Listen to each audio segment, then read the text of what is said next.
इस bell icon को ignore मत कीजिए, इसे दबाएं और द सड़कनामा की सारी नोटिफिकेशन पाएं। नमस्कार, मेरे हरियाणा के नौजवान साथियों, मित्रों, भाइयों बहनों, मैं पिछले बुधवार तक हर दिन आपके सामने आकर के कोई विषय रखता था। 2 दिन के गैप के बाद आज शनिवार के दिन फिर आपके पास आया हूं। आज का हमारा विषय वो शिक्षा से जुड़ा है। इस संकट में हर वर्ग प्रभाव उस पर पड़ा है, कोई उससे अछूता नहीं है। और ऐसा ही एक वर्ग शिक्षकों का, छात्रों का भी है। स्कूल बंद हैं, पढ़ाई भी नहीं हो पा रही है, समय के हिसाब से चीज़ें चलती रहती हैं। हमें भी इस परिस्थिति के हिसाब से अपने पढ़ाई के तरीके को बदलना है। पहले तो तकनीक शिक्षा का एक विषय होता था, आज तकनीक से ही शिक्षा हो रही है।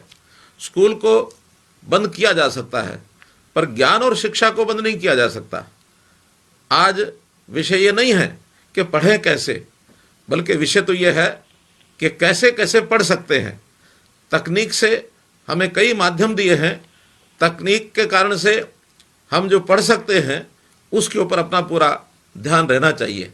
समय की मांग है कि हम घर में रहें, स्कूल न जाएं। हम स्कूल नहीं जा सकते, पर स्कूल तो घर में आ सकता है। हम आपके स्कूल को आपके घर में ही लेकर आ रहे हैं। हमने जैसे पहले 3S का एक मंत्र दिया था, stay at home, social distancing, sanitise yourself. आज मैं अपने उस 3S मंत्र को बदल रहा हूं।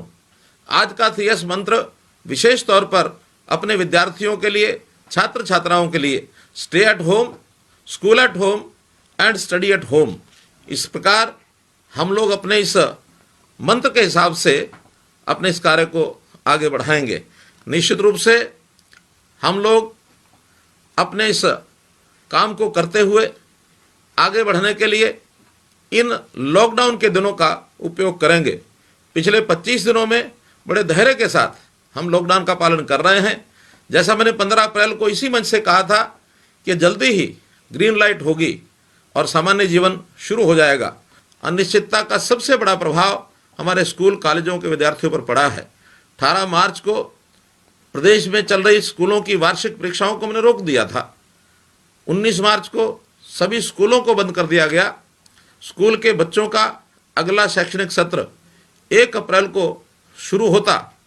बाकी परीक्षाएं भी होनी थी, लेकिन अब परीक्षाएं होंगी या नहीं, अगली कक्षा में कब दाखिला मिलेगा, इन अनिश्चितताओं को दूर करने के लिए हमने पहली कक्षा से 11वीं कक्षा तक पढ़ने वाले सभी विद्यार्थियों को जितनी परीक्षाएं 18 मार्च तक हुई थी, उन्हीं के परिणाम के आधार पर अगली कक्षाओं में दाखिला देने का फैसला किया है।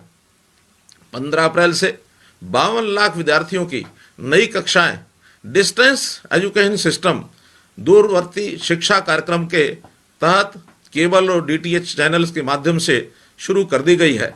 और ये केबल और DTH एजुसेट के दूरदर्शन के साथ जोड़ करके हमने किया है।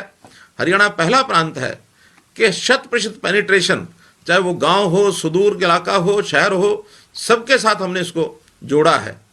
केवल 12वीं के विद्यार्थी, उनको परीक्षा की स्थिति अभी स्पष्ट नहीं है। CBSE ने अभी तक अपनी कोई टाइम टेबल बना करके स्थिति स्पष्ट नहीं की है।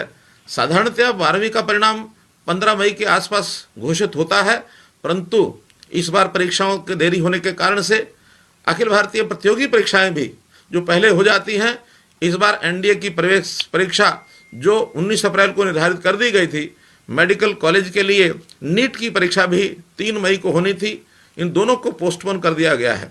इसी तरह इंजीनियरिंग कॉलेज के लिए भी JEE अर्थात ज्वाइंट एंट्रेंस एग्जाम की 1 जनवरी में जो परीक्षा हो गई थी, उसका परिणाम भी 21 जनवरी को घोषित हो गया था।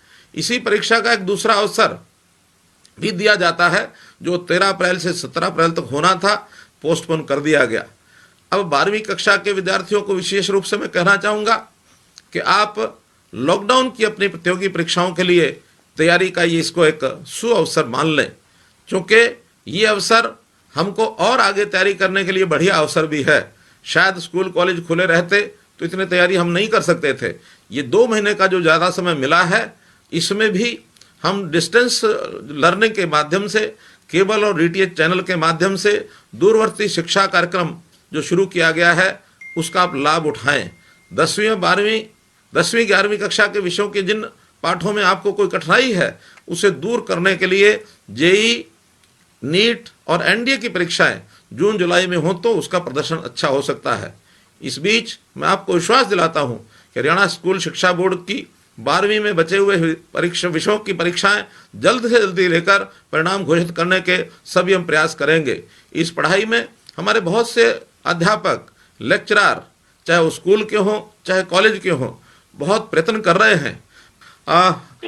प्राइवेट स्कूलों का एक विषय भी मुझे ध्यान में पिछले दिनों में कई लोगों ने कराया है कि प्राइवेट स्कूल अपनी 3 महीने की एडवांस फीस लेने के लिए उन्होंने सर्कुलर निकाला, लेकिन हमने उनको एक आग्रह किया है नोटिफिकेशन के माध्यम से कि 3 महीने की बजाय वो केवल 1 महीने की फीस लें और यातायात शुल्क भी उनको नहीं लेना चाहिए। ऐसे कुछ प्राइवेट स्कूल तो ऐसे हैं जिन्होंने आगे बढ़ करके लॉकडाउन के समय की फीस ये पूरी की माफ़ कर दी है। ऐसे स्कूलों का मैं आभार प्रकट करता हूं और मैं आशा करता हूं कि अन्य स्कूल भी इसी का पालन करें, ताकि जो बच्चे हैं, खास करके ऐसे परिवार, सामान्य परिवार जिनकी कमाई इस समय बंद हो गई, जिनके काम बंद हो गए, वो अपने बच्चों की पढ़ाई को आगे रख सकें। ऐसे किसी बच्चे का भी एडमिशन न रोका जाए, उनके आगे चल करके किस प्रकार से उनकी फीस लेनी है इसका कोई प्रबंध करें।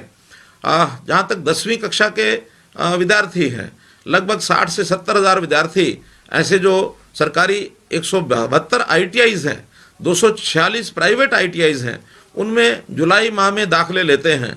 ITIs के अतिरिक्त पॉलिटेक्निक्स में भी वो लोग दाखिले लेते हैं। अब इनकी भी चूँकि कक्षाएं अगस्त में शुरू होती हैं, 24 मार्च को प्रदेश के सभी ITIs को बंद करने के बाद थ्योरी की पढ़ाई फ़ोन पर या ई-लर्निंग से करवाई जा रही है, परंतु प्रैक्टिकल्स की पढ़ाई लॉकडाउन की अवधि के बाद ही प्रारंभ किया जाएगा। ITIs में 81 ट्रेड हैं, 30 से 35 ऐसे ट्रेड हैं जिनमें 10वीं में गणित या विज्ञान की परीक्षा उत्तीर्ण की शर्त होती है। चूँकि 10वीं कक्षा में विज्ञान अथवा गणित की जो परीक्षाएं अभी नहीं हुई है, इसलिए विचार किया जा रहा है कि 10वीं की विज्ञान की परीक्षा में ज़्यादा समय लग जाए तो ऐसे ट्रेड्स में बिना विज्ञान की परीक्षा के ही प्रोविजनल दाखला दे दिया जाए। इस बारे में अंतिम निर्णय ले लिया जाएगा। विचार ये भी है कि गणित या विज्ञान के विषय पास नहीं हो पाएंगे तो उन्हें बिना गणित अथवा जो विज्ञान गणित के विषय के ट्रेड हैं उसमें जाने की छूट दे दी जाए। ऐसा ही पॉलिटेक्निक्स में भी ऐसे जो ट्रेड हैं जिनमें डिप्लोमा के लिए दाखला लेना चाहते हैं, वहाँ भी गणित और विज्ञान दोनों विषयों की उत्तीर्ण करने के बाद ही ऐसे जो ट्रेड्स हैं उनके अंदर रखा जाएगा, अन्यथा दूसरे ट्रेड्स में जाने के लिए उनको छूट मिलेगी। कॉलेजेस में भी